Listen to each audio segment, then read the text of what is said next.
کتنی بڑی سے بڑی ٹینشن ہونا، ٹائم سب سے بہترین مرہم ہے، یہ خوب یاد رکھو. جب میرے پاس کوئی پریشان آدمی آتا ہے نا، جس کو کوئی بہت بڑا غم پہنچا ہو اور اس کی حالت خراب ہو رہی ہو، میں اسے ایک بات لازمی کہتا ہوں کہ وقت سے بہترین مرہم دنیا میں کوئی نہیں. یہ ٹائم گزار لو، اس ٹائم کو کیا کرو، گزارو بس. جیسے جیسے ٹائم گزرے گا نا، حالات اپنے آپ کو خود ہی ایڈجسٹ کرتے چلے جائیں گے. اللہ نے انسان کے باڈی میں ایسی ایک لچک رکھی ہے. میں نے ایک ڈاکٹر صاحب سے پوچھا، ڈاکٹر صاحب اب پین کلر ایجاد ہو گیا ہے، درد ہوتا ہے، لوگ ٹیکا لگاتے ہیں، پہلے زمانے میں کیا ہوتا تھا؟ داڑھ کے درد کی تکلیف کتنی زیادہ ہوتی ہے نا، داڑھ کا درد ہو رہا ہو، اب تو پین کلر کھا لیتے ہیں لوگ. تو کیا کرتے تھے؟ 2-4 دن کے بعد تو مرنے لگتے ہوں گے. انہوں نے کہا اللہ نے ایسا سسٹم بنایا ہے، پین جب زیادہ عرصہ چلتا ہے نا، باڈی یا تو وہ خود ہی باڈی اس کو کم کر دیتی ہے یا وہ فیل ہونا کم ہو جاتا ہے. تو اللہ بھی تو ہے نا، اللہ کے میاں کا بھی تو ایک سسٹم ہے بنایا ہوا. جیل میں جو لوگ قید میں چلے جاتے ہیں، لمبے لمبے عرصے قید رہتے ہیں، جب وہ چھوٹ کے آتے ہیں بتاتے ہیں کہ شروع میں ہم 2-3 دن خودکشی کے خیال آتے تھے اس کوٹری میں، یار کیسے نکلیں گے، کہاں جا کے سر ماریں. کہہ رہے ہیں 1 ہفتہ 2 ہفتہ 3 ہفتہ 4 ہفتہ، اس کے بعد یوز ٹو. کیا ہو گئے؟ ایک آدمی 4 سال جیل میں رہ کے آیا، 4 سال. کہتا ہے 4 سال میں نے دھوپ، اچھا بھلا آدمی بھی بہادر آباد اور ڈیفینس کا جو لگژری لائف اسٹائل میں ٹائم گزارا. میں نام نہیں بتاؤں گا، بدنام ہو جائے گا بیچارہ، ایسا نہ ہو مزید کوئی رشتہ ہی نہ دے اس کو. مدیز اس لیے کہ شادی شدہ ہے. خیر اس وقت کمارا تھا وہ، تو وہ کسی شبہ میں اٹھا کے لے گئے اس کو. اچھا بھلا ڈیفینس یا بہادر آباد کا لڑکا تھا. بہادر آباد بھی اچھا ایک ایسا علاقہ ہے، لگژری لائف اسٹائل میں پلا. زیادہ ٹائم اس کا یورپ اور یعنی یورپ میں گزرا ہے. کسی شبہ میں اٹھا لیا اس کو. 4 سال اس نے دھوپ نہیں دیکھی. کہہ رہے میں جب اندر گیا ہوں نا، ایک پپو فیملی کا، برگر فیملی کا بچہ اندر گیا تو کیا حال، لیکن کچھ چیزیں سنی ہوئی تھیں، علماء کی تقریریں، کچھ صبر سے متعلق، کچھ ایک کہ بھائی جب مصیبت اللہ کی طرف سے آتی ہے اس میں اجر اللہ کی طرف سے. بھائی قصور تو نہیں تھا اس کا، اب یہ تو اللہ کی طرف سے مصیبت ہے. نبی صلی اللہ علیہ وسلم نے فرمایا ایک کانٹا بھی چبھتا ہے نا، اس پہ بھی اجر ملتا ہے. اللہ تھوڑی غافل ہے، ہر چیز آزمائش ہے ہمارے لیے. خوب سمجھ لو، اتفاق سے کچھ بھی نہیں ہو رہا. یہ جو ہم سمجھتے ہیں نا بائی چانس ایسا ہو گیا ہے، یہ ہمیں دیکھنے میں ایسا لگ رہا ہوتا ہے، ورنہ بائی چانس کچھ بھی نہیں ہوتا. جو کچھ ہو رہا ہے اللہ کے ارادے سے ہو رہا ہے. خوشی بھی پہنچ رہی ہے اللہ کے ارادے سے، غم بھی پہنچ رہا ہے اللہ کے ارادے سے. تو نبی نے فرمایا کہ جس کو خوشی پہنچتی ہے نا مسلمان کو، کافر کو خوشی پہنچتی ہے کہتے بائی چانس، یہ ہو گئے میری لک ہے، وہ لک کہتا ہے اس کو، لک ہے. ایک دفعہ میں ایک ڈاکومنٹری دیکھ رہا تھا، یہ جو کروڑوں اسپم ہوتے ہیں نا جو ماں کے رحم میں جاتے ہیں، جن میں سے ایک کو اللہ سلیکٹ کرتے ہیں انسان بنانے کے لیے. تو ڈاکومنٹری میں کسی گورے نے لکھا ہوا تھا کہ آئی ون دس میچ، یعنی کروڑوں خربوں میں یہ میچ جیت گیا. ٹھیک ہے، او بھائی تو نہیں جیتا ہے، یہ سلیکشن کس کی ہے؟ اللہ کی ہے. وہ کہہ رہے ہیں بھی بائی چانس ہو گیا کہ میں پیدا ہو گیا. بائی چانس کوئی بھی نہیں ہوتا، سب کس کا ارادے سے ہو رہا ہے؟ اللہ کے. اللہ نے تجھے پیدا کرنے کے لیے کمبخت سلیکٹ کیا ہے. اور اللہ پھر کہہ رہے ہیں نحن خلقناکم، ہم نے تمہیں پیدا کیا، ہمارا احسان ہے، تو اب اس احسان کا بدلہ دو. تو جہاں آپ یہ کہیں گے نا اتفاق سے ایسا ہو رہا ہے، وہاں خوشی پہ اتراؤ گے بھی اور غموں پہ ٹینشن میں بھی آؤ گے. یار کیوں ہو گیا میرے ساتھ؟ اچھا ہٹلر کتنا روتا رہتا آخری عمر تک، تبھی پھر وہ خودکشی کر لی اس نے کہ یار 1 ہفتہ پہلے میں رشیا پہ اٹیک کر دیتا، ہاں یار کتنی بڑی غلطی ہوئی ہے مجھ سے. وہ کہتے ہیں ایک ہفتہ پہلے اٹیک کر دیتے نا تو رشیا کا نقشہ کچھ اور ہوتا. وہ 1 ہفتہ رہ گیا، پتہ نہیں پولینڈ ولینڈ کے کس کے چکر میں رہ گیا، تو وہ رشیا نے اٹیک کر کے اس کی ایسی کی تیسی کر دی. تو روتا رہتا تھا وہ. ابے روتا رہتا نہیں، تو نے جو کچھ حرکتیں کی ہیں تو اللہ نے تجھے کیا دیا اس کا بدلہ. خیر تو توبہ کر لیتا. مسلمان ہوتا تو کیا کہتا؟ یار اللہ کی طرف سے چپت لگ گئی ہے میرے، اب توبہ استغفار کر لو. اور توبہ ایسی خاندانی چیز ہے یار، کچھ بھی ہو جائے. ہٹلر مسلمان ہوتا کہتا میں نے ہزاروں لاکھوں انسانوں کو قتل کر دیا, بند کمرے میں جا کے گڑ گڑا لیتا اللہ سے, معاف کر دے اللہ. دنیا کو نہیں پتا چلتا, اللہ کیا کر دیتا, معاف. لیکن چونکہ کافر تھا تو کیا ہوا ہے, اس نے قوم کا مجرم تھا وہ, اس نے کہا کیا کر سکتے ہیں, اس کو پتا تھا پبلک نہیں چھوڑے گی, تو اٹھا کر کے مارکیٹ سے اپنے آپ کو شارٹ کر لیا. انجام بھی برا, زندگی بھی بری. مسلمان کی زندگی بری ہو, کم از کم انجام اچھا اس کے اختیار میں ہوتا ہے. یار اللہ کو منا لو, اللہ کہتا ہے 100 انسانوں کے قاتل کو بھی میں بخش دوں گا. خیر میں وہ واقعہ سنا دوں میں. تو وہ کیا ہوا ہے کہ وہ بہادر آباد کا پپو بچہ جو ہے نا, کہاں چلا گیا, جیل میں. اب علماء سے اس کا تعلق تھا, ماشاءاللہ داڑھی بھی رکھی ہوئی تھی اس نے, کہ یار اب یہ غم کس کی طرف سے ہوتے ہیں, اللہ کی طرف سے. تو مجھے اپنا قصہ سنا, میں نے کہا یار 4 سال میں تو دھوپ میں نا ایک دن نہ بیٹھوں, میں ڈپریشن میں جانا شروع ہو جاتا ہوں. یہ جو بند کمروں میں لوگ سارا دن بیٹھے رہتے ہیں, پتہ نہیں کیسے. ہم نیچر سے جس کو بھی محبت ہوگی نا, وہ دھوپ نہیں چھوڑ سکتا بھائی. بکریاں مرغی انڈے نہیں چھوڑ سکتا, دھوپ نہیں چھوڑ سکتا. وہ بکریاں مرغی تو چلو زیادہ ہو گیا, لیکن دھوپ نہیں چھوڑ سکتا وہ.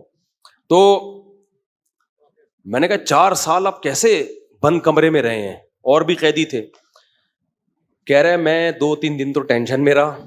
پھر میں نے کہا اچھا یہ بھی نہیں پتا کہ نکلیں گے کب یہاں سے. یہ پتا ہو نا, آدمی کہتا ہے چلو 4 سال میں دن گننا شروع کر دو. یہ بھی نہیں پتا نکلیں گے ہی بھی نہیں نکلیں گے. کہہ رہے میں نے کہا جو ہونا تھا وہ تو ہو گیا, اب ہم تو جیل کی دیوار توڑ کے بھاگ نہیں سکتے. تو کہہ رہے میں نے کیا کیا, پھر وہاں پر میں نے اٹھک بیٹھک اور ایکسرسائز شروع کر دی کہ بھائی ٹائم کیا کرو, پاس کرو. ٹھیک ہے. کہہ رہے اس کا فائدہ یہ ہوتا ہے 400 دفعہ میں بیٹھ کے, کیونکہ اور تو کوئی کام ہی نہیں ہے اسٹیمنا بنانے کے علاوہ. اسٹیمنا بنانے کے علاوہ کوئی کام ہے ہی نہیں. اچھا ہے بڑا پاورفل ماشاءاللہ, آپ کبھی ملو تو آپ دیکھو بہت زیادہ ساری طاقت جیل میں بنائی ہے اس نے. کہہ رہا ہے میں بیٹھ کے لگاتا تھا ان 4 پھر ڈپس لگاتا تھا, پتہ نہیں کتنے ڈپس لگا لیتا تھا, ایکسرسائز کرتا تھا. کہہ رہا ہے اس کا فائدہ یہ ہوتا تھا اتنا تھک جاتا تھا کہ مجھے نیند خاندانی آتی تھی. ظاہر ہے نیند تو 20 بیماری کا علاج ہے. ڈپریشن ختم کرنے کا سب سے بہترین ذریعہ ہی گہری نیند ہے. ڈاکٹر ڈپریشن کے مریضوں کو کیا دیتے ہیں, نیند کی گولیاں دیتے ہیں کہ سوتا رہے بس, پتہ ہی نہ چلے پی ٹی آئی آ رہی ہے کہ جے یو آئی آ رہی ہے کہ مسلم لیگ آ رہے ہیں, کہ یہ ٹینشن ہی ختم, اسٹیبلشمنٹ کیا کر رہی ہے چھوڑو. تو کہہ رہے ہیں میرے ساتھ جو قیدی تھے نا وہ بہت سے اس میں پاگل ہو گئے, کیونکہ بیٹھے رہتے تھے, سوچتے رہتے تھے ہر وقت دماغ میں نا کیا یہاں سے نکلیں کیسے. حالانکہ بہت سے جرم کر کے آئے ہوئے تھے, ٹھیک ہے, ان کا تو بنتا تھا. تو کہہ رہے 4 سال کے بعد رہائی کا فیصلہ ہوا. کہہ رہے ہم جب باہر نکلے تو پھر دنیا جنت لگی. پھر اب اس نے 4 شادیاں استغفر اللہ کی ہیں, تو خیر کی ہیں, واقعی 4 کی ہیں. کہہ رہے اس سے مجھے پاور کیا ملی. کہہ رہے ہم تو مجرم تھے نہیں, ہم جب باہر آئے نا ہم نے کہا اچھا یہ ہوتا ہے, ٹوٹل سزا کیا ہے, کچھ بھی کر لو یہ ہے. تو کہہ رہے میرے اندر اتنا اسٹیمنا پیدا ہو گیا دنیا میں کچھ کر گزرنے کا. آپ کو پتا ہے جیل ہمارے مجرم بناتے ہیں, جیل میں جا کے نا اسٹیمنا بڑھ جاتا ہے مجرم کا, سمجھ رہے ہو. ایک تو اس کو یہ پتا ہوتا ہے آئندہ اس طرح سے کام کرو گے تو پکڑے نہیں جاؤ گے, اس طرح سے کیا تھا تو پکڑا گیا تھا نا, اب یہ والی غلطی نہیں کرنی. تو اس لیے شریعت میں جیل کی سزا نہیں ہے, شریعت میں ہے کہ اسی وقت نمٹا دو. چوری کی ہاتھ کاٹو, چلو بھائی نکل پتلی گلی سے, شاباش. ہم کیا کرتے ہیں چوری کی جیل, تو کہتا ہے یار اس دن وہ CCTV کیمرہ دیکھنا بھول گیا تھا میں, آئندہ تھوڑا خیال کروں گا. پھر وہاں سارے چور ہی بیٹھے ہوتے ہیں, کوئی نیک آدمی تو آیا نہیں ہوتا جیل میں. تو چور آپس میں ان کی کیا ڈسکشن ہوگی, وہ تہجد کی باتیں تھوڑی کریں گے. وہ بھی تو نے کیا کرتا ہے, وہ میں نے اتنے بندے مار دیے, آپس میں ان کا گینگ بنتا ہے. پھر آپس میں نمبر ایک دوسرے کے ساتھ وہ شیئر کرتے ہیں کہ جب باہر نکلیں گے تو پھر دیکھتے ہیں ہم. اور 4 سال میں 10 سال میں کیا کچھ ہوتا ہی نہیں ہے, تو کچھ کرنے کی صلاحیت ان میں ویسے ہی ختم. وہاں جا کے کوئی یہ تھوڑی کہ وہ ماسٹرز کر رہے تھے یا PhD کے اسکالر بن کے باہر آئے, یا کوئی انجینئرنگ مکمل کر لی اب باہر جاب ملے گی. 4 سال 8 سال زندگی بہترین ان کے ویسے ہی برباد ہو گئے.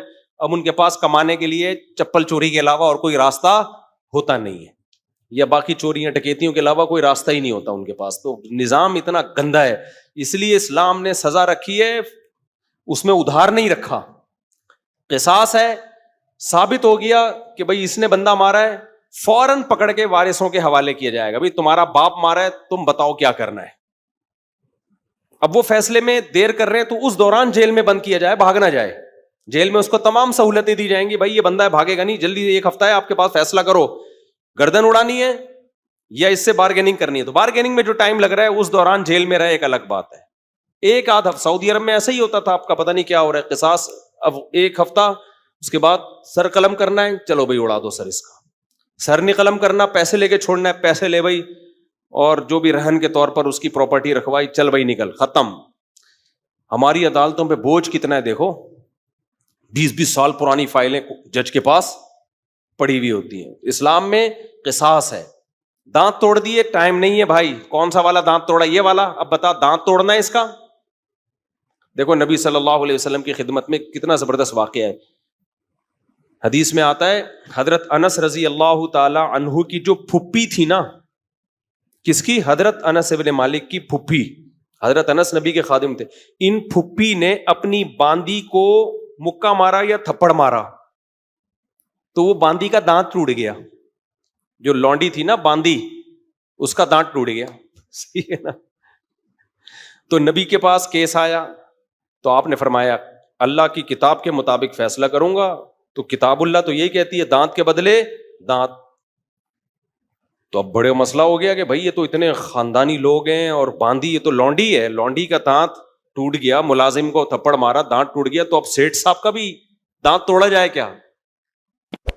گوروں کے ایسا کوئی قانون نہیں ہے. اسلام میں کہ بھائی دونوں انسان ہیں تو دونوں کے دانت کی سیم ویلیو ہے.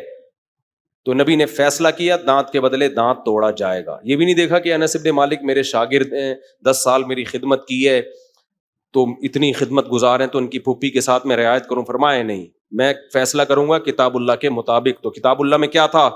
دانت. اچھا باندی کو یہ توقع نہیں تھی کہ میری جو مولا ہے, آقا ہے, اس کے دانت توڑے جائیں گے. ان لوگوں کو یہ توقع نہیں تھی. تو جب نبی نے فیصلہ کیا نا تو پھر انہوں نے پھر معاف کر دیا کہ بھائی, انہوں نے کہا کہ یہ تو ہماری مولا ہے, مالکن ہے, میں اس کا دانت کیسے توڑ سکتی ہوں. تو پھر انہوں نے خود ہی معاف کر دیا. تو پھر نبی نے, کیونکہ اس کو حق ہے, تو کیس 2 منٹ میں کیا ہو گیا؟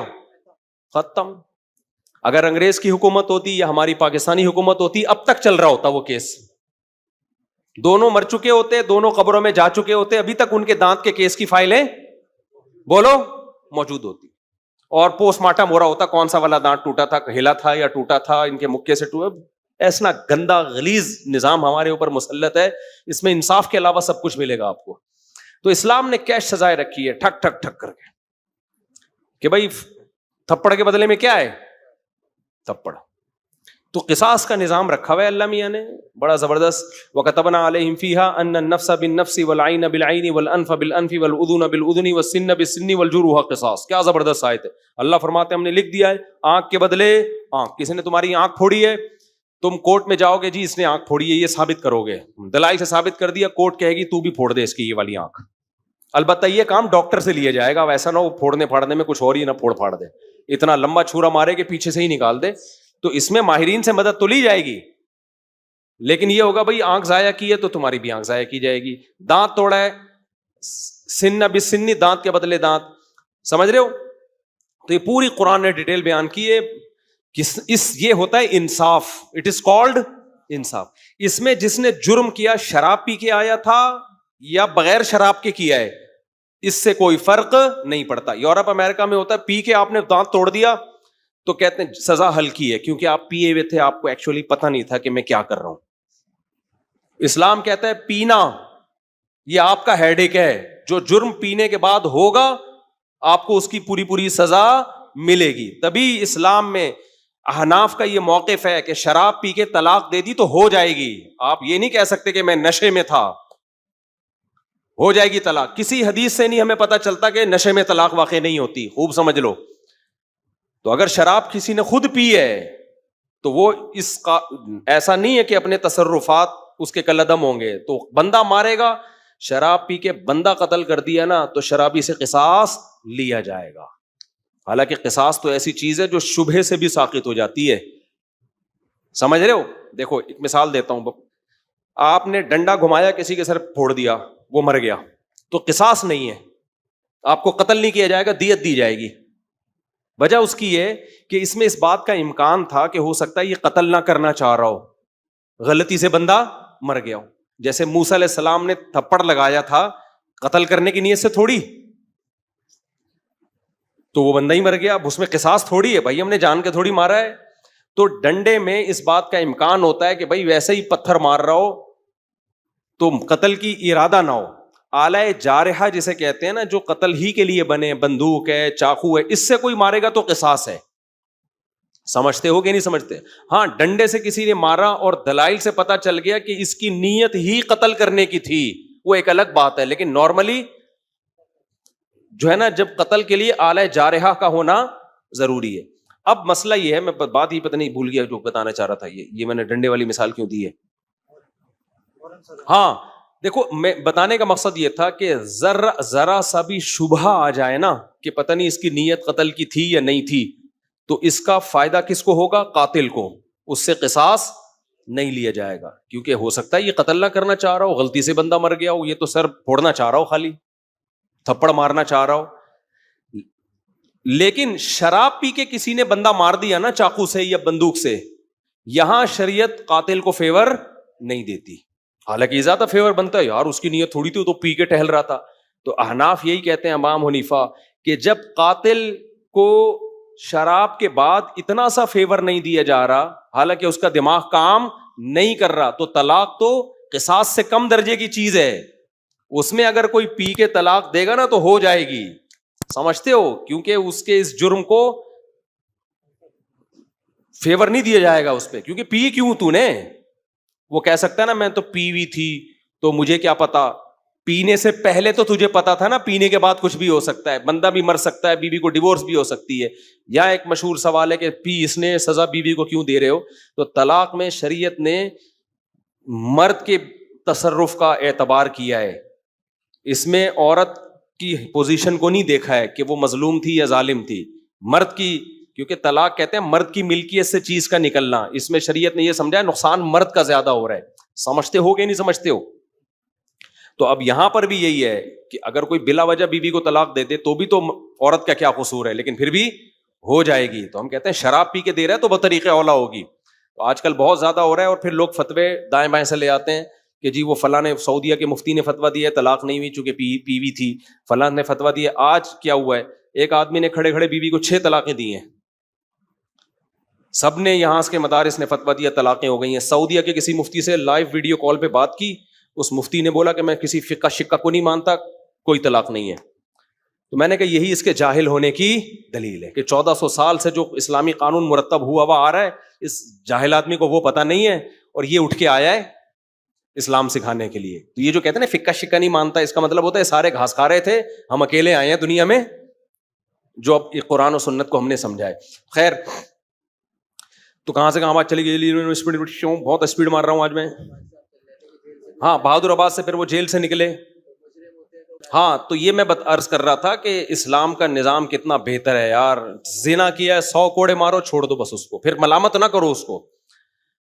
شادی شدہ نے زنا کیا, رجم کرو, قصہ ختم, چلو بھائی.